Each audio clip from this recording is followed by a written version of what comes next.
Hello everyone, welcome you all again in my YouTube channel Sapna Science Tutorial. Today, students, we are going to learn about our body, my body. Okay, this is DAV Class 5 Science Book, My Living World, and today we will read chapter number 1, My Body. Let's start our journey, and we all are hope you all are also very curious to know about our body and some of very important mechanism of our body.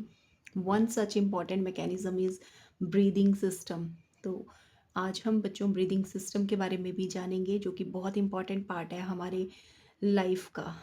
बिना सांस लिए हम survive ही नहीं कर सकते हैं। तो आज हम इस ब्रीदिंग सिस्टम के बारे में रीड करेंगे, एंड साथ ही साथ आपको एक इंट्रोडक्शन में दे दूँ इसमें कि हम इसके बाद में स्केलेटन सिस्टम के बारे में भी पढ़ेंगे। ठीक है, we all will come to know how many bones are there and what is the purpose of this skeleton system, this network or framework of bones in our body, right? So we will read everything about joints, how many joints are there in our body, ठीक है, and where in which part these joints are present and the type of joints, okay, in detail, right? समझेंगे detail में। इसके बाद बच्चों we will do sense organs के बारे में हम लोग स्टडी करेंगे, जिसमें हम अपनी किसको आई की स्टडी, आई को समझेंगे, नोज़, ईयर, ठीक है, टंग, एंड वेरियस एनिमल्स में भी ये जो सेंस ऑर्गन्स होते हैं, तो ये इनकी शेप साइज़ कैसा होता है ना। और फिर हम कुछ एनिमल्स के सेंस ऑर्गन्स के बारे में, डिफरेंट एनिमल्स के सेंस ऑर्गन्स के बारे में स्टडी करेंगे, डिस्कस करेंगे, जैसे कि कॉकरोच हो गया, व्हेल हो गया, फिश हो गया, ठीक है, फिशेस वगैरह, birds, reptiles and mammals. So this is all about the introduction of our chapter, which we will going to study or discuss in our journey. So let's move ahead towards chapter. Okay, this is first chapter. Let's start reading. Our body works like a machine with the help of various organs present in it. तो हमारा जो body है वो machine की तरह काम करता है, और बहुत सारे ऑर्गन्स की मदद से ये हमारा जो बॉडी है ये काम करता है। आप ऐसे समझ लें जैसे कोई मशीन होती है, जैसे हमारे घर में कपड़े धोने की मशीन है ना, या फिर आप समझ लें कि जैसे कपड़े धोने की मशीन है तो वो किससे चलती है, इलेक्ट्रिसिटी से। जब तक इलेक्ट्रिसिटी की सप्लाई ना हो वो मशीन वर्क कर ही नहीं सकती, आपके कपड़े धुल ही नहीं सकते उसमें। तो वो जो इलेक्ट्रिसिटी है वो क्या है, उसके लिए एक एनर्जी फोर्स, एक लाइफ फोर्स है। वैसे ही ठीक है, आप गाड़ी का एग्जांपल ले सकते हैं कि अगर हमारे घर में कार है तो वो बिना पेट्रोल के चल ही नहीं सकती, बिना फ्यूल के चल ही नहीं सकती बच्चों। ठीक है, इसी तरह हमारी जो बॉडी है वो भी एक मशीन की तरह है, और इसके जो वेरियस पार्ट्स हैं, हमारे बॉडी के जो ऑर्गन्स हैं, ठीक है, इनकी अगर प्रॉपर फंक्शनिंग नहीं होगी और ये वेरियस पार्ट्स इस तरह से एक सिस्टम में अरेंज नहीं होंगे, तो हमारी बॉडी भी कुछ काम नहीं कर पाएगी, कोई फंक्शन परफॉर्म नहीं कर पाएंगी, हम भी कोई एक्टिविटी नहीं कर पाएंगे, है ना। तो इसी तरह से जो हमारी गाड़ियाँ हैं, कार है या कोई भी मशीन है ना, कोई भी मशीनरी है, तो उसके भी अलग अलग बॉडी पार्ट्स होते हैं जो कि उसको चलने में हेल्प करते हैं। ठीक है, और जैसे मैंने आपको बोला कि एक वॉशिंग मशीन को के बॉडी पार्ट्स के साथ साथ में उसके लिए इलेक्ट्रिसिटी सप्लाई चाहिए, इसी तरह हमारी बॉडी को भी बेटा फूड की ज़रूरत होती है as a fuel, so that we can perform activity. Okay, तो आइए चलो और देखते हैं कि हमारी बॉडी के इन ऑर्गन्स के बारे में समझते हैं। आज हम सिर्फ ऑर्गन्स की बात करेंगे, ठीक है। तो ऑर्गन्स होते क्या हैं, organs are special structures present in our body that perform specific functions. तो ये ऑर्गन्स खास तरह के स्ट्रक्चर्स होते हैं हमारी बॉडी में जो खास फंक्शंस परफॉर्म करते हैं। Heart, eyes and stomach, they are some of many organs present in our body. तो जो हमारा दिल है, हार्ट है, हमारी आंखें हैं, हमारा पेट है ना, ये और कुछ ऐसे ऑर्गन्स जो हमारी बॉडी में प्रेजेंट हैं। Our body consist of many systems, हमारी बॉडी में बहुत सारे सिस्टम्स हैं। अब ये सिस्टम क्या होता है बच्चों? सिस्टम क्या होता है? ये एक group of organ, system is a group of organs that work together for a particular function, यानी कि बहुत सारे ऑर्गन्स का एक ग्रुप जो एक साथ काम करता है एक खास फंक्शन, खास कार्य करने के लिए, खास पर्टिकुलर फंक्शन परफॉर्म करने के लिए बहुत सारे ऑर्गन्स इकट्ठे जब काम करते हैं वो मिलके एक सिस्टम बनाते हैं, समझे? जैसे कि for example we studied in class 4, हमने क्लास 4 में भी पढ़ा था that mouth, food pipe, stomach and intestines form the digestive system. जैसे हमारा डाइजेस्टिव सिस्टम कैसे बनता है, किन ऑर्गन से बनता है? Mouth, food pipe, stomach, intestines. तो ये सारे के सारे पार्ट्स जब आपस में इकट्ठे काम करते हैं, when they work together they form digestive system. तो ये डाइजेस्टिव सिस्टम बनता है, ठीक है? तो समझ में आया कि जो डाइजेस्टिव सिस्टम है अब उसका एक पर्टिकुलर फंक्शन कौन सा हुआ? डाइजेशन ऑफ फूड, ठीक है? तो फूड का डाइजेशन कौन करता है? Digestive system. ठीक सिमिलरली इसी तरह से एक और सिस्टम हमारी बॉडी में वर्क कर रहा है, that is our respiratory system, our breathing system. Okay बेटा, ठीक है? यहाँ देख रहे हैं पिक्चर में। तो अभी देखते हैं कि ये जो हमारा ब्रीदिंग सिस्टम है हमारा, इसमें कौन कौन से पार्ट्स इन्वॉल्व हैं, कौन कौन से ऑर्गन्स का ग्रुप है जो कि ये हमारा ब्रीदिंग सिस्टम बना रहे हैं। Nose, windpipe and lungs, they help in breathing. तो हमारा नोज़ है, नोज़ के बाद में ये देख रहे हैं आप विंड पाइप है, विंड पाइप के बाद ये जो आपको बैलून की तरह स्ट्रक्चर दिख रहे हैं ये लंग्स हैं, है ना? तो जब ये हमारा नोज़ हम और हमारा विंड पाइप और लंग्स मिल जाते हैं, they make which system? Breathing system. Okay, तो समझ में आ गया सिस्टम क्या होता है? When a group of organs that work together and they perform a particular function, that is a system. And there are several systems in our body: digestive system, breathing system, respiratory system, reproductive system, circulatory system। ठीक है, तो हम आगे पढ़ेंगे, right? Sensory system है ना, nervous system जिसको हम बोलते हैं, तो आगे हम पढ़ेंगे बाकी। तो आज हम अभी फ़िलहाल कहाँ से स्टार्ट करेंगे? ब्रीदिंग सिस्टम से स्टार्ट करते हैं, ठीक है? Let's start from breathing system. तो स्टडी करते हैं ब्रीदिंग सिस्टम में क्या बोल रहे हैं। In this chapter we will study about breathing system, skeletal system and sensory organs present in our body. The breathing system, all living things take in oxygen and give out carbon dioxide. सभी living things oxygen लेते हैं। जितने भी living organism, plants हैं वो तो नहीं लेते, लेकिन हम एनिमल्स की बात कर रहे हैं, ह्यूमन बींग्स की बात कर रहे हैं। तो ह्यूमन बींग्स और animals they take oxygen and give out carbon dioxide. This process is called breathing. इस प्रोसेस को ब्रीदिंग कहते हैं, ठीक है? प्लांट्स की बात हम यहाँ नहीं करेंगे क्योंकि plants take carbon dioxide and they release oxygen. Okay, तो क्योंकि यहाँ पे हमारे ब्रीदिंग सिस्टम, ह्यूमन बींग्स के ब्रीदिंग सिस्टम की बात हो रही है, तो हम ह्यूमन बींग्स को एग्जाम्पल लेके चलेंगे, राइट बच्चों? तो अभी ये कह रहे हैं कि ये जो प्रोसेस होता है जिसमें हम ऑक्सीजन को टेक इन करते हैं, अंदर लेते हैं एंड कार्बन डाइऑक्साइड को बाहर छोड़ते हैं, इस प्रोसेस को हम ब्रीदिंग कहते हैं। And the process of breathing takes place continuously without any rest in all the living beings. If this process stops for more than 2 minutes the living beings can die.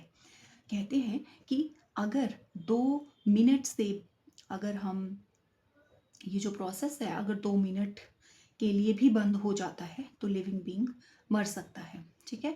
तो कहने का मतलब ये है कि 2 मिनट से ज़्यादा हम जो अपनी सांस नहीं रोक सकते हैं, नहीं तो हम मर जाएंगे, है ना? और ये जो ब्रीदिंग प्रोसेस है ये लिविंग बींग्स में कॉन्टीन्यूसली चलता रहता है, 24/7 ये चलता ही रहता है, ठीक है? क्योंकि ब्रीदिंग से क्या हो रहा है, हम ऑक्सीजन ले रहे हैं ना बेटा, ऑक्सीजन हमारे सारे बॉडी सेल्स को चाहिए होता है। क्यों चाहिए होता है ऑक्सीजन? क्योंकि ऑक्सीजन जो होता है वो हमारे ब्लड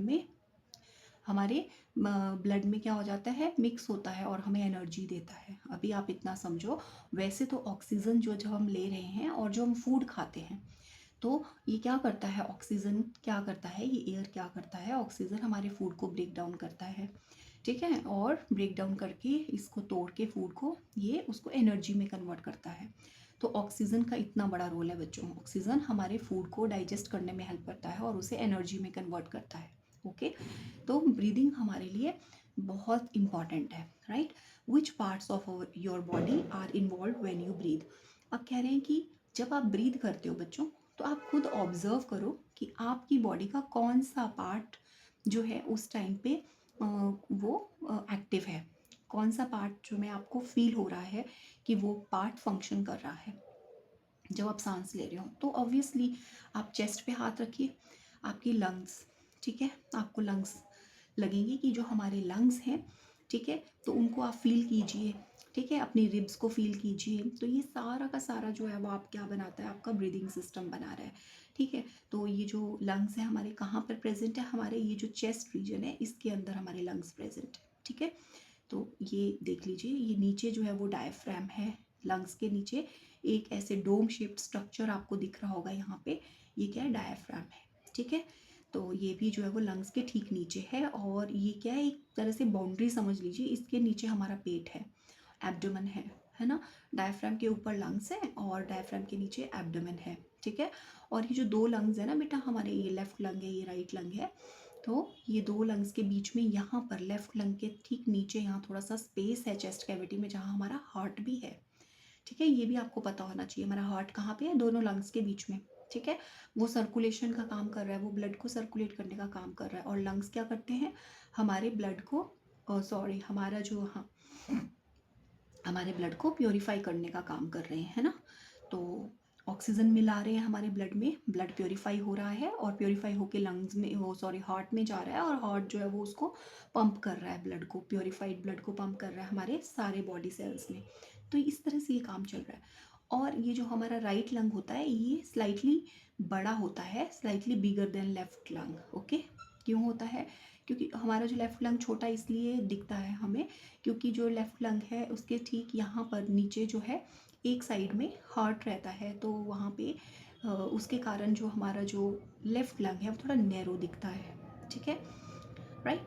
तो इतना आपको, ये एक बेसिक इन्फॉर्मेशन आपको पता होना चाहिए, ठीक है। Let us find out more. The air that we breathe in और inhale enters our body through the nasal opening of the nose. The nose is connected to two balloon-like structures inside the body by a tube called windpipe. अब कह रहे हैं कि जो सांस, जो हवा हम ब्रीद इन कर रहे हैं यहाँ से, नोज से, नॉस्ट्रल से, और इनहेल करते हुए ये एयर हमारी बॉडी में एंटर कर रही है इन नेजल ओपनिंग्स के थ्रू। और ये जो नोज़ है हमारा कनेक्टेड है दो बैलून लाइक स्ट्रक्चर्स, ठीक है, से। और ये बैलून लाइक स्ट्रक्चर किससे कनेक्टेड है, और हमारा नोज़ ये है विंड पाइप से कनेक्टेड है। इस विंड पाइप को हम लैरिंक्स भी कहते हैं। तो ये विंड पाइप है, यहाँ पर ये विंड पाइप डिवाइड हो रही है दो ट्यूब लाइक स्ट्रक्चर्स में, ठीक है, दो ट्यूब लाइक स्ट्रक्चर्स में। और ये दो ट्यूब लाइक स्ट्रक्चर्स को हम क्या कहते हैं, क्या कहते हैं हम, यहाँ पे ये विंड पाइप है, विंड पाइप के बाद यहाँ पे ब्रोंकाई बोलते हैं, उन दो ट्यूब लाइक स्ट्रक्चर्स में डिवाइड हो जाती है ब्रोंकाई में, ठीक है। वो ब्रोंकाई अंदर चल जाते हैं लंग्स में, और वो आगे जाके फिर ब्रांचिंग होती है उनमें, वो ब्रोंक्यूल्स में कन्वर्ट हो जाते हैं, जो और छोटी छोटी ट्यूब्स में फैल जाते हैं पूरे लंग्स में, ठीक है। क्योंकि ऑक्सीजन और कार्बन डाइऑक्साइड का यहाँ पे क्या हो रहा है, एक्सचेंज होगा, ठीक है। तो इस तरह से, और ये जो लंग्स होते हैं हमारे कुछ स्पॉन्जी स्ट्रक्चर होते हैं, ठीक है। और हमारे जो लंग्स होते हैं वो किससे प्रोटेक्टेड होते हैं, बाहर से रिब्स से कनेक्टेड होते हैं, जैसे ये रिब्स से प्रोटेक्टेड होते हैं, देखो जैसे यहाँ पे आपको कुछ रिब्स दिखाई हुई हैं, हड्डियाँ, ठीक है, जो हमारी चेस्ट कैविटी में रिब्स होती हैं उनसे प्रोटेक्टेड है हमारे ये लंग्स, ठीक है, क्योंकि बहुत स्पॉन्जी और सॉफ्ट होते हैं इसलिए इनको प्रोटेक्शन चाहिए, ठीक है। तो ये जो रिब्स है क्या करते हैं, प्रोटेक्ट करते हैं हमारे लंग्स को, राइट, ताकि किसी इंजरी में, शॉक में हमारे लंग्स और हमारा हार्ट ये तीनों बचे रहें, क्योंकि हमारे मेन ऑर्गन्स हैं बॉडी के, ठीक है। अच्छा, अभी हम वापस आते हैं, तो हम बात कर रहे थे कि एयर नॉस्ट्रल से होते हुए, विंड पाइप से होते हुए, ब्रोंकाइज से होते हुए हमारे लंग्स तक आ जाती है, and the two balloon like structures are called lungs, and in the lungs oxygen is taken up by the blood, और lungs में ये जो ऑक्सीजन आ रही है, ब्लड इस ऑक्सीजन को एब्जॉर्व करता है एंड कार्बन डाइऑक्साइड को अनलोड कर देता है, और कार्बन डाइऑक्साइड को बाहर निकाल देते हैं, ठीक है, एक्सहेलेशन प्रोसेस के जरिए हम। तो दो प्रोसेसेस चल रहे हैं हमारे लंग्स में, एक क्या हो रहा है हमारी बॉडी में, इनहेलेशन हो रहा है when we take in the air to our body, ठीक है, and the air enters our body through these nostrils, and this air moves through this windpipe and enters into our lungs, where the oxygen and carbon dioxide get exchange in the alveoli, ठीक है। तो क्या होता है कि जो lungs होते हैं उसमें बैलून लाइक स्ट्रक्चर्स होते हैं जिन्हें एल्वियोलाई कहते हैं, जहाँ पे एक्चुअल गैसेस एक्सचेंज होता है बच्चों, ओके, इतना समझ लीजिए। और this carbon dioxide is driven out of the body. और फिर होता है दूसरा प्रोसेस जिसे एक्सहेलेशन कहते हैं, जिसमें क्या होता है कि जो हमारे लंग्स के अंदर कार्बन डाइऑक्साइड है वो बाहर निकल जाती है हमारे नोज़ के थ्रू, ठीक है, बाहर निकल जाती है। तो इस प्रोसेस को एक्सहेलेशन कहते हैं, ठीक है। जब oxygen when oxygen enter in the body that process is inhalation, and when the carbon dioxide exhaled by us or removed by our body, that is exhalation, okay. Now come to the next paragraph, that is about कि oxygen के बारे में अब ये हमें बताने जा रहे हैं कि ऑक्सीजन जो है हमारी बॉडी में फिर ऑक्सीजन के साथ में क्या होता है जब वो पहुंच गई हमारे लंग्स में। तो ये जो ऑक्सीजन रिच ब्लड होता है फ्रॉम द लंग्स, जो लंग्स से हमारे बॉडी में जो लंग्स में होता है हमारी बॉडी में, is circulated to all parts of our body. अब लंग्स में क्या हुआ, ये ब्लड प्योरीफाई हुआ, अब ये लंग्स से कहाँ चला जाता है बेटा, हार्ट में चला जाता है, हमारे दिल में, हमारे हार्ट में। हमारा हार्ट क्या करता है, इस ब्लड को पंप करता है, सर्कुलेट करता है हमारे सभी बॉडी पार्ट्स में, ठीक है। और blood also collects carbon dioxide from all parts of the body and brings it to the lungs. और ये जो ब्लड है कार्बन डाइऑक्साइड को सभी बॉडी पार्ट से इकट्ठा करता है, ठीक है। ब्लड जो है कार्बन डाइऑक्साइड को इकट्ठा करता है सभी बॉडी पार्ट से, यानी कार्बन डाइऑक्साइड हमारे ब्लड के साथ में सभी बॉडी पार्ट से ब्लड के साथ में आ जाती है। एंड ये ब्लड क्या करता है, इस कार्बन डाइऑक्साइड को सभी बॉडी पार्ट से लाके हमारे लंग्स में भेज देता है, ताकि क्योंकि कार्बन डाइऑक्साइड रिच ब्लड है, ताकि हमारे लंग्स में इसका ऑक्सीजनेशन हो सके और हम इस ब्लड को प्योरीफाई कर सके, ऑक्सीजन रिच कर सकें, है ना। तो फिर ये लंग्स में आ जाता है ब्लड, ठीक है। तो लंग्स क्या करते हैं, बेसिकली प्योर करते हैं हमारे ब्लड को, प्योर करके फिर से हार्ट को भेजते हैं और हार्ट फिर से उसको सर्कुलेट करने का काम करता है बॉडी में, ठीक है। तो ये प्रोसेसेस हमारी बॉडी में मतलब साइमल्टेनियसली साथ साथ चल रहे होते हैं बच्चों। फिर यहाँ पर आपको ये और क्या बता रहे हैं कि we thus understand that during the breathing process के दौरान oxygen is consume by the body, कि ऑक्सीजन हमारी बॉडी कंज्यूम कर लेती है ब्रीदिंग में, and this help different organs to get energy to perform different body functions. और इससे हमारे जो डिफरेंट ऑर्गन्स हैं वो क्या करते हैं, इससे क्या होता है, हमारे डिफरेंट जो बॉडी ऑर्गन्स हैं वो अच्छे से फंक्शन कर पाते हैं, अपने अपने फंक्शंस परफॉर्म कर पाते हैं। Also carbon dioxide is driven out of the body as a waste product, और हमारी बॉडी से कार्बन डाइऑक्साइड एक वेस्ट प्रोडक्ट की फॉर्म में बाहर निकल जाती है। our breathing system is always at work because we have to keep breathing all time। अब हमारा ये ब्रीदिंग सिस्टम हमेशा काम करता रहता है, क्योंकि हमें भी सांस लेनी है, हर वक्त सांस भी लेनी है और साथ में हमारी बॉडी को एनर्जी भी चाहिए, ठीक है। तो जो ऑक्सीजन है वो हमारी बॉडी को एनर्जी प्रोवाइड करने में भी हेल्प करती है। तो ये हमारा ब्रीदिंग सिस्टम है, आप देख सकते हैं, दिस इज़ नोज़, ठीक है, नोज़, और ये माउथ है। तो एयर जो है वो यहाँ से हम इनहेल करेंगे, ठीक है, समटाइम हम थोड़ा मुंह से भी कर लेते हैं इनहेल, है ना। और ये एयर जो है वो ये है ट्रैकिया और विंड पाइप, ठीक है। तो ये विंड पाइप है और ये विंड पाइप जो है फिर आगे फर्दर डिवाइड हो जाती है ब्रोंकाइज में, ठीक है। एक पाइप इधर आती है, इसको ये इनको क्या बोलते हैं, जब ये हमारा विंड पाइप दो पाइप्स में कन्वर्ट हो जाता है तो जो दो पाइप्स होती हैं आगे उनको ब्रोंकाई बोलते हैं बच्चों। और वो ब्रोंकाई से फिर छोटी छोटी और ब्रांचेस निकलती हैं जिन्हें ब्रोंक्यूल्स बोलते हैं। तो ये छोटी छोटी ब्रांचेस आपको ब्रोंक्यूल्स नज़र आ रही हैं, और इन ब्रोंक्यूल्स में ही छोटे छोटे बैलून लाइक स्ट्रक्चर्स होते हैं, जिन्हें हम ऐसे छोटे छोटे बैलून लाइक स्ट्रक्चर्स आपको मिलेंगे, जिन्हें हम क्या बोलते हैं, एल्वियोलाई बोलते हैं, जहाँ पे क्या होता है, गैसियस एक्सचेंज होता है। तो ये दोनों ही लंग्स में ये एल्वियोलाई होते हैं ऐसे, ठीक है। और इसके नीचे, ये लंग्स के नीचे क्या है, ये डायफ्राम है, आपको डोम शेप स्ट्रक्चर दिख रहा है, डायफ्राम ये लंग्स के नीचे होता है, ठीक। और यहाँ पर क्या है, आपका हार्ट है लेफ्ट साइड में थोड़ा, ठीक है, यहाँ पे हार्ट है। तो इस हार्ट से थोड़ा ये, क्योंकि ये हार्ट थोड़ा स्पेस ले लेता है ना लेफ्ट साइड में, इसलिए जो हमारा लेफ्ट लंग थोड़ा छोटा होता है और राइट लंग हमारा थोड़ा बड़ा होता है, बिगर भी होता है और थोड़ा हैवी भी होता है, ठीक है। मतलब हमारा जो राइट लंग होता है बच्चों वो 700 ग्राम्स का है, तो हमारा जो लेफ्ट लंग है वो 650 ग्राम्स का होता है, ठीक है। तो ये भी एक बेसिक सा इन्फॉर्मेशन आपको ज़रूर पता होना चाहिए, ओके। यहाँ डू यू नो में भी दिया हुआ है, ठीक है। तो नेक्स्ट है physical exercises like running, walking and playing help to keep our body and our breathing system healthy. तो बच्चों, अगर आपको अपना ब्रीदिंग सिस्टम हेल्दी रखना है तो हमें फिजिकल एक्सरसाइज ज़रूर करना चाहिए डेली बेसिस पे। वॉकिंग करना चाहिए, रनिंग करना चाहिए, खेलना चाहिए, है ना। तभी हमारा जो हमारा ब्रीदिंग सिस्टम है वो हेल्दी रहेगा, क्योंकि हमारी सांसें हमारे लिए बहुत इंपॉर्टेंट है ना, एज वी नो। ठीक है। तो आज हमने समझा breathing system, human breathing system. ठीक है। अब कल के वीडियो में हम लोग जानेंगे स्केलेटन सिस्टम के बारे में। ठीक है। तो आपको कैसा लगा ये वीडियो, ज़रूर मुझे कमेंट सेक्शन में लिखिए, और लाइक कीजिए वीडियो को, और शेयर और सब्सक्राइब ज़रूर कीजिए अपने फ्रेंड्स के साथ में। ओके बच्चों, बाय, मिलते हैं नेक्स्ट वीडियो में।